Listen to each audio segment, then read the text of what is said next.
As we've been reporting, the Omicron variant of COVID-19 is surging across Canada and around the world. The federal government is urging Canadians to avoid non-essential travel outside the country. And the Ontario government announced this afternoon that it will be accelerating its booster dose rollout by expanding eligibility to all individuals 18 years and up 3 months after their second dose starting next week. The government says it will also scale up its vaccination capacity so that it can give 200,000 to 300,000 jabs per day. And Ontario will launch a holiday testing blitz starting today to offer rapid antigen screening to individuals free of charge at pop-up sites across the province. Joining me now is Raywat Deonandan, an epidemiologist and associate professor at the University of Ottawa. Raywat, thanks for joining us. My pleasure. Thank you. Raywat, your response to the Premier's announcement today that the government will be expanding booster dose eligibility and scaling up vaccination capacity? Not a moment too soon. This should have been happening days, if not weeks ago. So good idea. Big question, of course, is do we have the supply to offer this many doses? I know people are struggling to get bookings right now, but assuming we have the supply, let's get it done. You say this should have happened a long time ago. Is it too late? It's never too late. It's never too late. And the question now is, can we do it quickly enough and have uptake that happens quickly enough to prevent the worst of an Omicron wave? How effective do you think expanding booster dose eligibility will be? It's one of our best bets to blunt the effect of the Omicron wave. 3 doses has a good chance of preventing actual infection, at the very least preventing symptomatic infection for those exposed to Omicron. And if that's the case, then we reduce the probability of pushing onward transmission into the community. It's a very good strategy for slowing transmission and our best bet for an off-ramp off of this horrible show. And what about ramping up capacity in the province so that the province can deliver 200,000 to 300,000 doses per day? Is that enough? Yeah, this is important. It's hugely important, first of all. I'm not sure what our maximum was during the first initial jab blitz. It may have been 80,000 a day, if I'm not wrong. So it's an extraordinary task to undertake. It has to be done. We probably shouldn't have disassembled our vaccination infrastructure when we did. We had these large vaccination centers that were on the ground. Now we don't have them anymore. We have to build them again relatively quickly.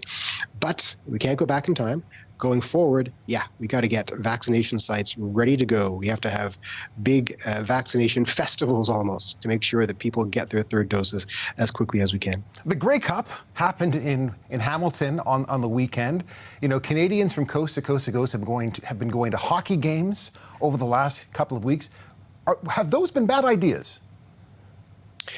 It's a difficult question to answer. It's not a bad idea from a morale perspective and for the sense that we get to have some semblance of normality in our lives. But what are our priorities here? Our priority has to be to keep schools open. Schools have to be the last thing to close, even though they probably are going to suffer some closings very soon. So it's a bad look when sporting events are allowed to function, but people are struggling to keep their businesses and their education centers open. So will today's announcement make a difference? The province has said that it will be placing restrictions on large venues to 50% of capacity. Is that enough, or should they just be shut down completely? Well, it's something. Is it enough? I don't know if it's enough. It's better than nothing. What would you do? If you were in a position to make the decision, what would you do? I would shut down these entertainment venues like sporting events and concerts and so forth for the time being. Yeah, I would. I think we're at the point now we got to pull out all the plugs. And I don't think people understand just how serious the threat is. I know we've said this a dozen times before in the last couple of years, and maybe people have stopped taking us seriously, but Omicron is a special kind of threat. It's so incredibly contagious, even though it might be milder, and don't hold me to that because that has not been proven. But even if it is milder, it is so contagious that so many people can get infected so quickly that even if a tiny fraction of that number ends up hospitalized, our system is overwhelmed quite quickly. So we are sitting upon a fragile healthcare system that could collapse, and we have to protect that. Not at all costs, but at many costs. It probably means compromising some pillars of culture at the moment, including sporting events. What you're saying, sounds rather dire, rather grim, but really, I want you to elaborate. I want you to go even deeper. Like, how contagious is this variant? How bad is it? Well, I used to say that the Delta variant was the most contagious respiratory virus we've seen in modern times. Omicron leaves Delta in the dust. 2, 3, 4 times more contagious. As contagious as measles, if not more so, some are saying. And measles is scary contagious. So what that means is, if this was completely uncontrolled, the entire nation would be exposed in a matter of weeks, probably, if we were all socializing at our current rates. Now, that doesn't sound like a big deal because, we've been exposed to other viruses in the past. It's just that a certain proportion are going to suffer unduly, and a small proportion of a very large number is a large number, especially when experienced in a short amount of time.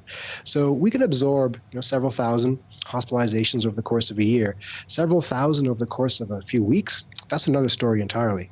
So this is the metric that people need to understand. It's a function of speed of transmission and the duration of the experience, as experienced from society. So a small amount of time may see a large number of cases, and that is scary.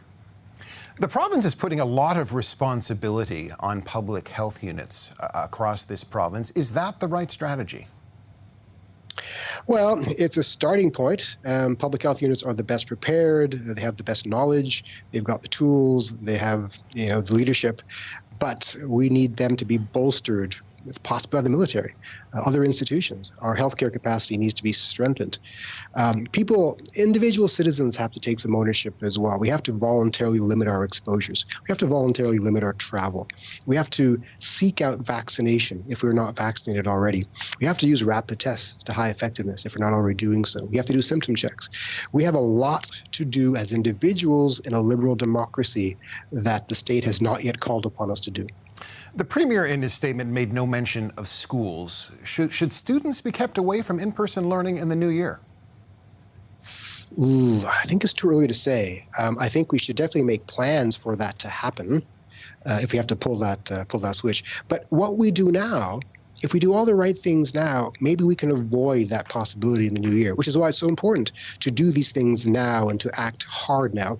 The lessons of the last 2 years have shown us that the places that have done COVID well have 3 things in common.